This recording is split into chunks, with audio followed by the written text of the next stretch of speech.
Goeiemôre, goeiemiddag, goeiedag en welkom by Straatwys. Nou ons praat baie keer van hoe maklik dit is dat die mooi in die lewe vanselfsprekend begin word en lyk. Maar vandag wil ek met jou praat oor jou.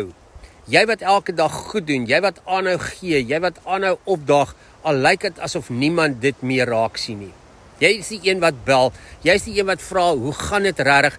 Jy is die een wat help, wat luister, wat dra, wat ondersteun en wat uitvra. En oor tyd raak dit verander net normaal.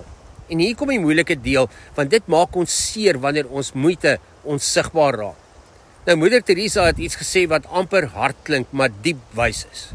Sy het gesê, jy gaan goed doen en mense gaan dit nie waardeer nie. Dit beteken nie, jy moet ophou om goed te doen nie.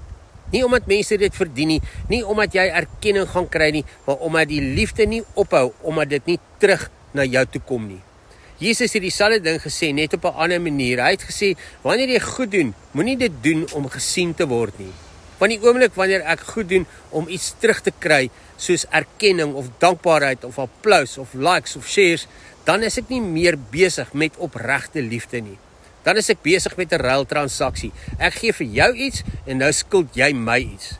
En liefde werk nie so nie. Ware liefde sê, ek doen dit omdat dit is wie ek is, omdat dit uit my uitvloei, omdat dit deel is van my roeping. As dit opreg uit liefde kom, dan raak dit nie 'n las nie. Dan raak dit nie vir jou, dan raak jy nie bitter as jy nie iets terugkry nie. Dan raak jy nie afhanklik van mense se reaksies op dit wat jy doen nie. Die oomblik wanneer jy ophou omdat niemand dit raak sien nie, is dalk die oomblik waar jy moet vra, vir wie doen ek dit nou regtig? Die Bybel sê, wat julle ook al doen, doen dit asof julle dit vir die Here doen en nie vir mense nie. En dit verander alles, want dan raak jou goed, dit wat jy goed doen, nie iets wat jy doen omdat jy gevul moet word nie. Dis iets wat jy doen omdat jy reeds gevul is. Ja, dis menslik om raak gesien te wil word. Ja, dis seer wanneer jou moeite as vanselfsprekend aanvaar word.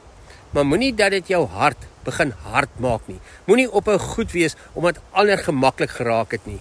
Hou aan, nie omdat hulle dit waardeer nie, maar omdat jy weet wie jy is. En hier is die geheim, die wêreld mag dalk gewoond raak aan jou goedheid, maar dit beteken nie, dit het geen impak daar buitekant nie.